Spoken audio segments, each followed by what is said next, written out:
Hello and welcome everybody to a brand new episode of r/ProRevenge. My name is Ryan, the official host here on Reddit Voice, and I look forward to bringing you guys today's top stories. Before I do, however, I'd really appreciate it if you could hit that subscribe button, as well as make sure you got notifications turned on, that way you could stay up to date with all the latest and the greatest. Our first story of the evening comes to us from Rogue Misanthropy. It's 1 month old and it's called Employees' Lunches Are Their Personal Property, and the company is not responsible for lost or personal stolen items. Nobody likes a lunch thief, and I had one of the most aggressive at my office. There were rumors for a few months leading up to the inciting incident of someone going around and taking people's lunches. Just about every day, someone different would complain that their lunch was missing. It even happened to me once or twice, but I figured, hey, it's a big office. A few people are probably just careless and grab the wrong lunch and then are just too embarrassed to bring it back, or someone else packs their lunch and they don't know what's in there, so it's not obvious that they have the wrong one, or something of that matter. Most people just brought brown bags with their names on it anyways, or identical Rubbermaid Tupperware with a little piece of labeled tape on the side. It was easy enough to mix up. I had accidentally grabbed a wrong lunch once or twice, but I'd noticed it before I'd got it open. I thought I was just more careful, or even just not as busy as some other people in the building. However, other people weren't as forgiving, and a quorum made complaints to HR. They were blown off. Personally, at the time, I thought it was all much ado about nothing. But then it began. My wife enrolled in a French cooking class online, and just about every day I was bringing fancy gourmand leftovers for lunch. You'd think I was picking up a to-go bag from a Michelin-starred bistro on the way in each morning. She really threw herself into the coursework. There were no problems for about 2 weeks, maybe 3, until one day my lunch went missing. Considering what delicacies I had to look forward to, I was pretty miffed, but I did a once-over around the break room and didn't see anyone eating my lunch, so I just figured someone grabbed my bag by accident earlier, saw how good things looked, and realizing it was their lucky day, didn't bring it back to the fridge. I wrote the mysterious stranger off as an a-hole, but accepted the loss and looked forward to dinner that night instead. Next day, I write my name on my lunch in extra bold lettering, jam the bag into the back of the fridge, and feel peace of mind. I get there come break time, and it's gone. I was pretty upset, but I figured it was a stroke of bad luck, and left it at that. What else could I do? However, third day, out of an abundance of caution, I kept my lunch at my desk. A pain because I had to eat it fairly early in the day to avoid spoilage, but at least I'd know where it was. I got up to take care of some business down the hall, and when I came back, yep, my lunch was gone. Unfortunately, that didn't help me narrow it down much at all because my desk is centrally located, so everyone's constantly passing by. At that point, there was no possibility of the theft being arbitrary, so I approached HR and filed a complaint. Their response, practically verbatim, was, "Employees' lunches are their personal property, and the company is not responsible for lost or stolen personal items." The following day, my wife packed a cream-based soup that really had to be refrigerated. I was passing by the break room to check on my lunch practically every 5 minutes. Somehow, it still managed to disappear. I was irate at this point, and returned to HR and really blew my top. The best they could do was send a memo around about remembering to check the name on your lunch when you remove it from the fridge. But they made it very clear that it was a routine memo and in no way related to my complaints, which were not their jurisdiction, so not an admission of responsibility, because my lunch is my own personal problem. The only suitable alternative to packing a lunch available in the buildings are these wretched shrink-wrapped ham and cheese sandwiches from a vending machine. They've been marinating in the heat for God knows how long, and the bread is as stale as a corkboard. The meat is rancid, and there's gluey mayo smushed into the center. It's a relic of the old office tenants, I'm pretty sure. I vented daily to my wife, but her only idea was to start bringing a regular sandwich and apple again to dissuade the thief and get him to move on to other lunches.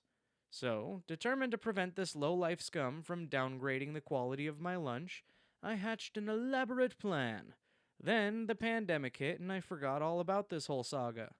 I worked remotely for months and months. Then we returned, and after all that happened globally, this was the last thing on my mind. But I got to the break room the first day back, frustrated from having to wear a button up and tie after months of working in PJs, sore from my desk chair and exhausted from small talk, only to find my lunch was gone. This was a particularly sore point because my wife and I divorced between my last lunch and work and the present one, so I did not appreciate being reminded of any past threads involving her. I pretty much flew into a blind rage at this point, especially seeing that stupid worthless memo about checking the lunch bag's names posted in the break room, feeling so helpless and hungry and so alone, as it was me and my lunch against the world. I stormed out and was determined to return the next day with a plan. So, I came in the following day with an empty lunch bag, and I checked closely to be sure no one was watching, and switched the contents of the HR person's lunch bag into my bag. Now their lunch appeared to be my lunch. They'd packed a regular brown bag, so I just discarded that, and then I left, and I waited. I knew this was a pretty big gamble because it was contingent on the theory that the thief was avoiding me while having lunch but not wary of anyone else, so he would eat it out in the open if there was no risks of bumping into me. I made a big show of going around the office announcing that I was headed out for a meeting and I wouldn't be back until at least 3 p.m. I even went through the trouble of moving my car out of the lot to a space 2 streets over, where I then sat in my car and worked remotely for several hours before sneaking into the building up the back stairway. I sat in the stairwell just outside the break room, where you can hear chatter, can't be seen, and after about 20 to 30 minutes of waiting, I heard it. The sweetest sound I'll ever hear in the office. "What the heck, Kyle? That's my lunch." "Nah, it's not your name on the bag." "Gimme that." I'm assuming grabs bag and sees my name. "Yeah, let's head to my office for a chat." The HR rep later called me in as well and said they were aware of my break room hijinks, but it was obvious that the point still came across loud and clear. They warned me that it was a violation of policy to move another employee's lunch. It took every ounce of self-control for me to keep from retorting, "I thought lunches were our own personal property, and the company wasn't responsible for them being lost or stolen." They informed me they'd located the thief and things would be handled accordingly. But better than whatever write-up that might be able to issue to Kyle, his reveal about the lunch thief occurred in front of the whole break room. So word quickly spread as to who had been stealing everyone's lunches earlier last year, and he is now the office pariah. He was in line for a promotion. The promotion is indefinitely off the table, however. And I also earned brownie points for exposing him, though more than I'm satisfied with are being attributed to HR. At the end of the day, though, I didn't do this for credit, or even the sweet, sweet, sweet, sweet revenge. I just did it to get my lunches back. Our next story of the evening is by a user whose name I could only assume is pronounced Manasamoas. It's 1 month old as well, and it's called "Scammers Stole $15,000 from Me, so I shut them down." I was scammed when I was trying to sell my timeshare. I know I should have been more careful. And after paying them $15,000, I was trying to get back at least some of my money. The person I was talking to said that I would receive a refund, but I never received anything. I contacted the Attorney General in the state that they said they were in, and they told me they couldn't reach them. So the next time I talked to them and the conference and the person from the Consumer Complaints, she was able to talk with him.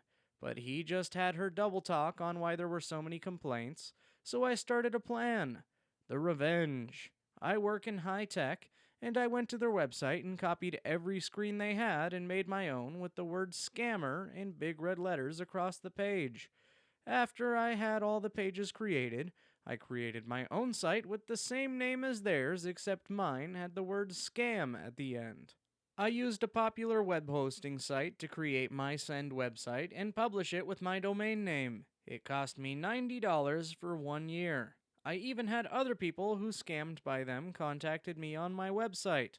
I tested my website using other computers to Google their name, and my website showed up right under theirs. So anyone who Googled their name would see the scammer site and mine next to each other. It took about 3 months and their website was taken down. Another 3 months and their phone number was disconnected.